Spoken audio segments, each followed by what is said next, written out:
میسازت زکات.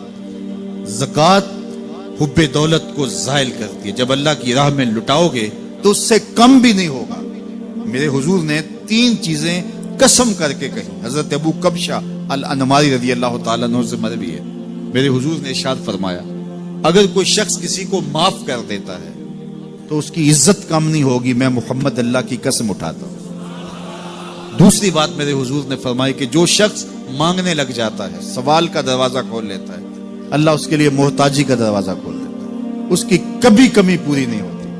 اور تیسری بات میرے حضور نے قسم کر کے کہی ما نقص مال عبد من صدقہ.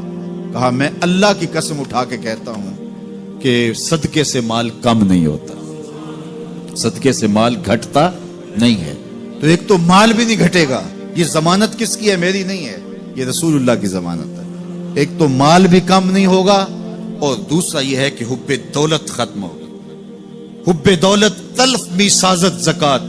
یہ ماہ سیام آ رہا ہے تو زکات سے حب دولت کو کم کیجئے, بلکہ صدقات دیجئے, نفلی صدقات کیجئے, غرباء کی مدد کیجئے, مساکین کی مدد کیجئے, اپنے غریب محتاج رشتہ داروں پہ غور کیجئے, ان کی مدد کیجئے.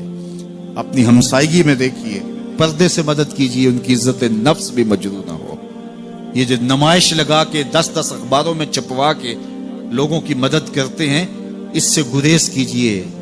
کبھی سوچیں کہ اگر آج کسی کی بیٹی لائن میں کھڑی ہے تو کل اگر یہ مرحلہ میری بیٹی کے لیے آ جائے تو پھر میرا مزاج کیا ہوگا.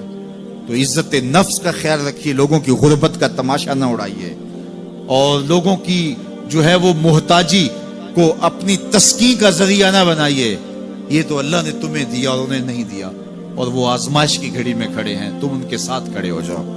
تو لوگوں کی مدد کیجئے, دکھیوں کے کام آئیے, مساجد کی جو ہے وہ تعمیر کیجئے, مدارس دینیا کے ساتھ وابستہ رہیے, اور لوگوں کی فلاح کے لیے, بہتری کے لیے کام کیجئے. اللہ نے آپ کو دیا ہے, یہ مال یہاں رہ جانا ہے. میرے حضور نے فرمایا ابن آدم کہتا ہے میرا مال میرا مال. اس کا مال وہ ہے جو اس نے کھایا یا پہنا اور پرانا کر دیا یا آگے بھیج دیا, باقی اس کا نہیں ہے, وہ وارثوں کا ہے. مرتے ہی ورثہ بن جائے گا, مرتے ہی ترکہ بن جائے گا.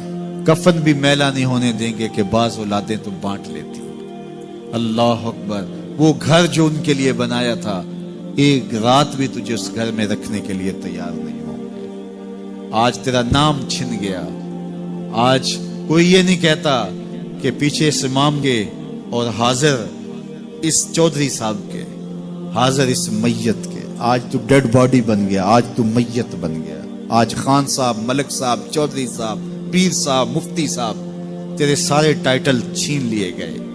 آج پیچھے اس امام کے اور دعا واسطے حاضر اس میت کے. آج تو میت بن گیا. آج تیرا لباس بھی پھاڑ کے اتارا ہے. آج تیرے انگوٹھے باندھ دیے گئے ہیں, ناک میں روئی ٹھونس دی گئی ہے. آج تو غسال کے رحم و کرم پہ ہیں, وہ تجھے ادھر الٹ دے یا ادھر پلٹ دے. اب تیرے پاس کوئی اختیار ہی باقی نہیں رہا. میاں صاحب بولے جاندی واری ڈرونا بنے ہو تے ہاتھ نہ لاندے ڈرتے. آج اولاد بھی دور ہے, پوتے اور پوتیاں بھی ڈرتی ہیں. جاندی واری ڈرونا بنے ہو تے ہاتھ نہ لاندے ڈر دے.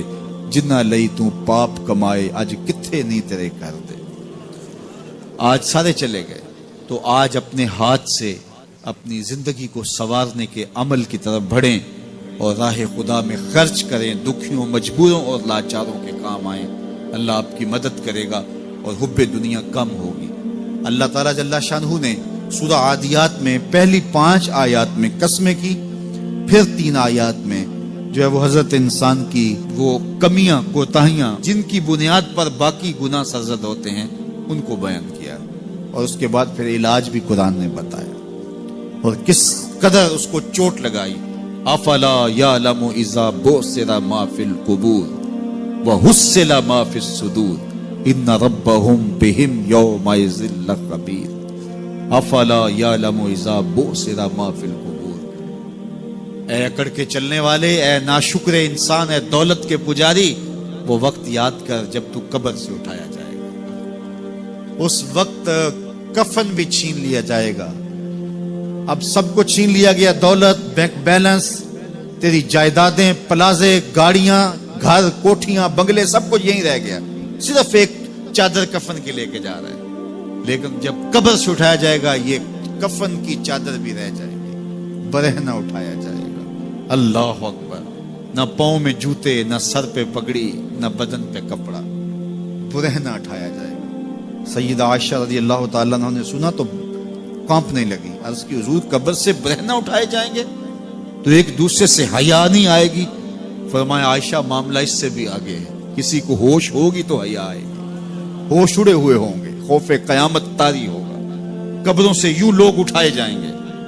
افلا یعلم اذا بوسر ما فی القبور، اب بوسرا کا جو مفہوم ہے، جو ترجمہ اور معنی ہے وہ تو رہے، بوسرا کا جو صوتی آہنگ ہے، جب بولتے ہوئے ایک جھٹکا لگتا ہے تو قبروں سے اٹھتے ہوئے لوگوں کی کیفیت معلوم کرنے کے لیے بوسرا کا صوتی آہنگ ہی کافی ہے۔ افلا یعلم اذا بوسر ما فی القبور وحصل ما فی الصدور، حصلہ کے اوپر جو تشدید ہے، یہ معنی کو کتنی خوبصورتی کے ساتھ ایک مجسم پیکر میں سامنے لا رہی ہے۔ اللہ فرماتا پھر وہ وقت آئے گا جو سینے میں ہوگا وہ تشت ازبام ہو جائے گا۔ آج آپ مجھے نیک سمجھتے ہیں، میں آپ کو اچھا سمجھتا ہوں، لیکن میرے سینے کے اندر کیا چل رہا ہے یہ آپ کو نہیں پتا۔ یہ میں تقریر چہک چہک کے کر رہا ہوں، اس کے پیچھے کیا ہے؟ میں آپ کے دل اپنی جانب موڑنا چاہتا ہوں، آپ کی جیبیں خالی کرنا چاہتا ہوں، یا میں آپ کے سامنے پاک اور ستھرا اور بڑا جو ہے وہ نیکوکار بننا چاہتا ہوں، یا میرا مقصد رضائے الہی ہے؟ یہ مجھے پتہ ہے، آپ کو نہیں پتہ۔ آپ کہاں ہیں، کہاں کھڑے ہیں، میں آپ کو اچھا سمجھتا ہوں، لیکن آپ کو پتہ ہے کہ ہم کہاں کھڑے ہیں۔ لیکن قیامت کے دن یہ ساری چیزیں سامنے آ جائیں۔ وَحُصِّلَ مَا فِي الصُّدُورِ، اور سورہ الطارق میں فرمایا یوم تبلی السرائر فما لَهُ مِن قُوَّةٍ وَلَا نَاصِرٍ، اس دن سارے راز کھول دیے جائیں گے اور کوئی طاقت نہیں ہوگی جو ان رازوں کو کھلنے سے روک سکے گا۔ آج طاقتور کی بات نہیں کھلتی اور کمزور کی بات اچھال دی جاتی ہے، لیکن وہ وقت آنے والا ہے یوم تبلی السرائر فما لَهُ مِن قُوَّةٍ وَلَا نَاصِرٍ، نہ زور کے بل پہ، نہ زر کے بل پہ، نہ کسی اور بل پہ کسی کام کو روکا جا سکے گا، ہر شے تشت ازبام ہو جائے گی۔ وہ کتنا سخت دن ہوگا۔ اے داور حشر میرا نامہ اعمال نہ پوچھ، اس میں کئی پردہ نشینوں کے بھی نام آتے ہیں، تو وہ کتنا سخت دن ہوگا۔ وَحُصِّلَ مَا فِي الصُّدُورِ إِنَّ رَبَّهُمْ بِهِمْ يَوْمَئِذٍ لَخَبِيرٌ، بے شک ان کا رب اس دن ان سے خوب باخبر ہوگا۔ وہ آج بھی باخبر ہے، لیکن آج کئیوں کو یقین نہیں کہ وہ باخبر ہے، لیکن اس دن سب کو یقین ہو جائے گا کہ میرا رب اس سے باخبر ہے۔ جب پرانی تصویریں چلنا شروع ہو جائیں گی، جب ساری ویڈیو سامنے آ جائے گی، زندگی میں جو جو کیا، تنہائی میں، اعلانیہ، خفیہ، جہاں جہاں جو کیا، داد عیش دی، سب کچھ تشت ازبام ہوگا، سب کچھ جو ہے وہ سکرین پہ چل رہا ہوگا، کوئی چیز بھی تشت ازبام ہونے سے نہیں رہ جائے گی۔ تو پھر بندہ کہے گا اوہو یہ تو سب میرے مالک کو پتا تھا، لوگوں کی نظروں سے چھپ سکا، رب کی نگاہوں سے تو نہیں چھپ سکا، اس کی نگاہوں سے کون چھپ سکتا ہے؟ یہ یقین آج اپنی روحوں میں اتار لو، اچھی طرح سے جذب کر لو۔ گناہوں سے بچنے کا اکثیر نسخہ ہے یہ یقین کہ میرا رب مجھے دیکھ رہا ہے۔